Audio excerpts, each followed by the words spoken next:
أعوذ بالله من الشيطان الرجيم بسم الله الرحمن الرحيم وإذا سألك عبادي عني فإني قريب أجيب دعوة الداعي إذا دعان فليستجيبوا لي وليؤمنوا بي لعلهم يرشدون صدق الله العظيم۔ سورۃ البقرہ آیت نمبر 186۔ ان مبارکہ آیات میں اللہ تعالیٰ نے روزے سے متعلق دو مسائل واضح فرمائے ہیں۔ شروع میں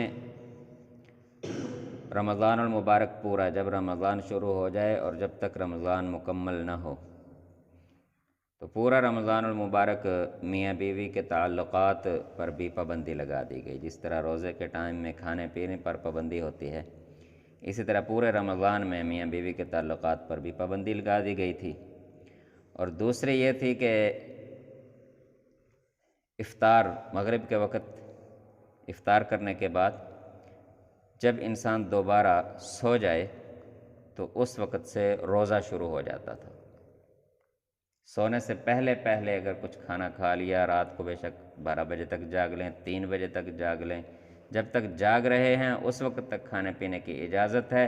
جیسے ہی بندہ سو گیا تو بس جیسے سو گیا تو اگلے دن کا روزہ شروع ہو گیا، اب دوبارہ کھانا پینا نہیں ہے، اب اگلے دن مغرب تک اس کو پورا کرنا ہے۔ یہ پہلے روزے کی ترتیب یہی تھی۔ آج بھی شاید عیسائیوں میں اسی طرح کی ترتیب چل رہی ہے روزے کی، کہ 24 گھنٹے کا روزہ ہوتا ہے، کہ مغرب کے وقت افطار کر لیا، پھر اس کے وقت سونے سے پہلے اگر کچھ کھا لیا تو کھا لیا، ورنہ روزہ شروع ہو گیا، اگر سو گئے تو روزہ شروع ہو گیا۔ تو اس طرح بہت مشکل پیش آتی تھی۔ تو یہ دونوں مسائل پر پھر پابندی ہٹا دی گئی۔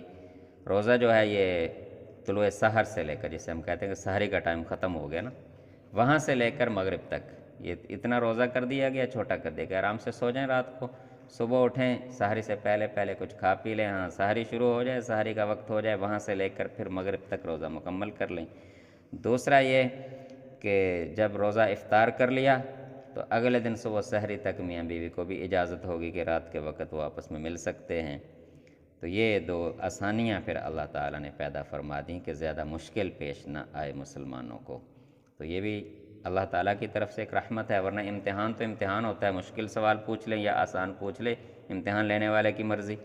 اب یہ امتحان لینے والے کی مہربانی کہ اس نے آسان سوال کر دیا، انعام وہی رکھا جو مشکل کا تھا، لیکن سوال ہمارے لیے آسان کر دیا۔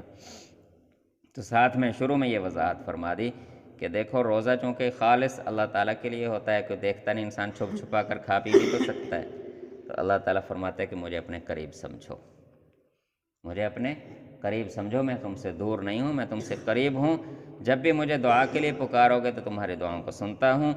تو پھر جو احکام میں نے دیے ہیں آپ ان کی بھی پاسداری کریں، انہیں بھی پورا کریں، مجھ پر یقین رکھیں کہ جب میرے احکام کی پاسداری کرو گے تو میں تمہیں ان پر ضرور کامیابی اور انعامات عطا کروں گا۔ جب تم اس یقین کے ساتھ اپنے اعمال کرو گے تو پھر تم ہدایت پر آؤ گے۔ یہ ان مبارک آیات کا مختصر سا خلاصہ ہے۔ وَإِذَا سَأَلَكَ عِبَادِي عَنِّي، اے رسول صلی اللہ علیہ وسلم، جب میرے بندے آپ سے میرے بارے میں سوال کریں کہ اللہ تعالیٰ کتنی دور ہے، کیا کیا چیزیں جانتا ہے، کیا کیا سنتا ہے، کیا کیا دیکھتا ہے، تو اللہ تعالیٰ فرماتے ہیں انہیں بتا دیجئے فَإِنِّي قریب، میں تو بہت قریب ہوں، اجیب دعوت الداعِ اذا دعان، جب بھی کوئی دعا مانگنے والا مجھ سے دعا مانگتا ہے، مجھ سے کچھ سوال کرتا ہے، میں اس کی دعا کو قبول کرتا ہوں۔ اب اس میں یہ سوال پیدا ہو جاتا ہے کہ اللہ تعالیٰ فرماتے ہیں کہ جب بھی کوئی مجھ سے سوال کرتا ہے میں اس کی دعا کو قبول کرتا ہوں، تو ہم تو بہت کچھ مانگتے ہیں تو وہ تو ہمیں ملتا نہیں ہے، تو یہ قبولیت کہاں سے؟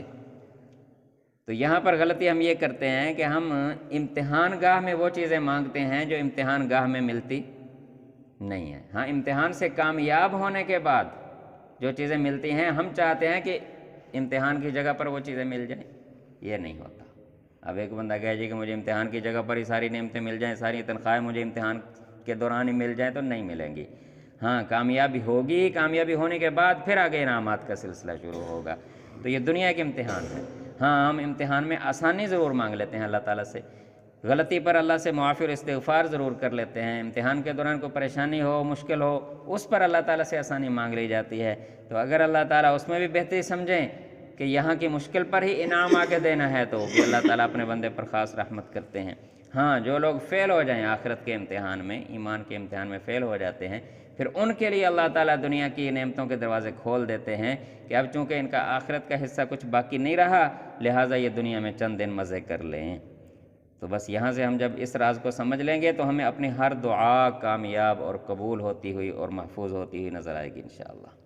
تو اللہ تعالیٰ فرماتے ہیں کہ جب بھی دعا مانگنے والا مجھ سے دعا کرتا ہے، میں اس کی دعا کو قبول کرتا ہوں۔ فَلْيَسْتَجِيبُوا لِي، بس میرے بندوں کو چاہیے وہ بھی میرے حکم کو قبول کریں، میرے حکم کو مان کر چلیں۔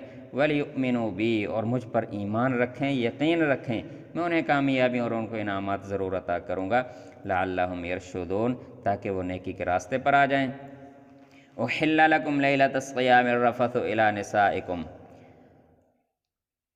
رمضان کی راتوں میں، روزے کی راتوں میں تمہارا اپنے میاں بیوی کا ایک دوسرے کے قریب ہونا، ایک دوسرے کے ساتھ بے حجاب ہونا اللہ تعالیٰ فرماتے ہم نے حلال کر دیا، جو کہ پہلے حرام تھا اب تمہارے لیے حلال کر دیا ہے۔ ہن لباس لکم، وہ تمہارا لباس ہیں، وانتم لباس لہن، تم ان کا لباس ہو۔ علم اللہ انکم کنتم تختانون انفسکم، اللہ تعالیٰ نے جان لیا تھا کہ تم اپنے آپ سے خیانت کر لیتے تھے۔ اب میاں بیوی ہیں، نئی نئی شادی ہے، نوجوان ہیں، تازہ تازہ شادی ہوئی ہے، اوپر سے رمضان آ گیا، اب رات کو صبر نہیں ہو رہا، اب یہ خیانت کر لی، کس سے کی؟ اپنی ذات سے۔ اللہ تو دیکھ رہا ہے، اللہ سے تو کوئی خیانت کر نہیں سکتا۔ نقصان کس کا کیا؟ اپنا کیا۔ اللہ تعالیٰ فرماتے ہیں میں نے جان لیا تھا کہ تم اپنے ساتھ خیانت کر لیتے تھے، تو بس لہٰذا اب تمہیں ویسے ہی معاف کر دیا، رات تمہیں ویسے ہی معاف ہے، جو دل چاہے کرو۔ فتاب علیکم، اللہ تعالیٰ نے تمہیں معاف کر دیا، وعفا عنکم، اور تم سے درگزر کر دیا۔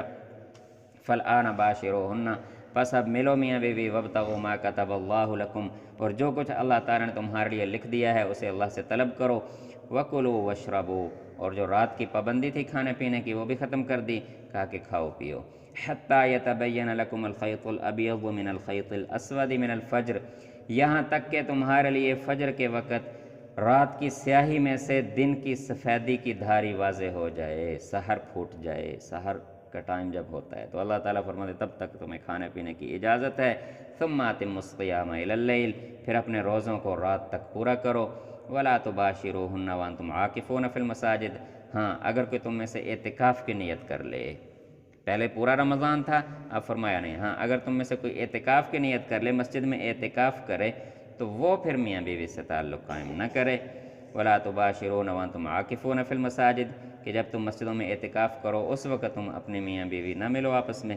تلک حدود اللہ، یہ اللہ تعالیٰ کی قائم کردہ حدود ہیں، فلا تقربوها، ان کے قریب نہ جاؤ۔ کذالک یبین اللہ آیاتہ للناس، یہ اللہ تعالیٰ اپنی آیات واضح طور پر لوگوں کے لیے بیان کرتے ہیں، لعلہم یتقون، تاکہ وہ تقوی اختیار کریں۔ تو جس طرح اللہ تعالیٰ فرماتے ہیں کہ تم نے روزہ رکھا رمضان میں اور اپنی آخرت کی تیاری کی، اللہ تعالیٰ کا حکم پورا کرنے کے لیے اپنے لیے حلال چیزیں بھی چھوڑ دیں کہ روزہ ہے، تو فرمایا وَلَا تَأْكُلُوا أَمْوَالَكُمْ بَيْنَكُمْ بِالْبَاطِلِ، آپس میں ایک دوسرے کا مال غلط طریقوں سے نہ کھاؤ، رشوت، سود، دھوکہ، فراڈ، مختلف طریقوں سے ایک دوسرے کے مال کی طرف بھی نہ دیکھو۔ وَتُدْلُوا بِهَا إِلَى الْحُكَّامِ، اور حکام کے ساتھ مل کر شکایتیں لگا کر اور دوسروں کو پھنسانا، یہ ایک تفصیلی موضوع ہے۔ لِتَأْكُلُوا فَرِيقًا مِّنْ أَمْوَالِ النَّاسِ، کہ تاکہ تم ایک فریق دوسرے فریق کا مال لوٹ سکے، کھا سکے، بالإثم، نافرمانی کر کے، وَأَنْتُمْ تَعْلَمُونَ، جبکہ تمہیں معلوم ہے۔ تو یہاں پر اللہ تعالیٰ نے بس یہ ہدایت کر دی، مختصر اس کا خلاصہ یہی ہے کہ جس طرح تم نے اپنی آخرت کے لیے روزہ رکھا ہے تو اسی طرح باقی چیزوں سے بھی احتیاط کرو، دوسروں کا مال نہ حق نہ کھاؤ۔ اور یہ حکمران جو ہوتے ہیں، تو حکمران طبقہ، ایک پولیس والا بھی ہے نا، وہ روڈ پہ کھڑا ہوا بلا وجہ عید اکٹھی کر رہا ہے۔ اب عید کے دنوں میں نا لوگ بیچارے موٹر سائیکل پہ نکلتے ڈرتے ہیں، کہتے ہیں یار پولیس والے کھڑے ہونا عید اکٹھی کرنے تھے، میں خام خواہ روک لینا۔ تو اللہ تعالیٰ فرماتے کہ دیکھو اس طرح کے کام نہ کرو، یہ گناہ کے کام ہیں، تمہیں معلوم بھی ہے کہ یہ غلط ہے لیکن پھر بھی کرتے ہو، تو ایسا نہ کیا کرو۔ دعا ہے کہ اللہ تعالیٰ ہمیں ایمان و عمل کی تقوی کی زندگی عطا فرمائے۔ جہاں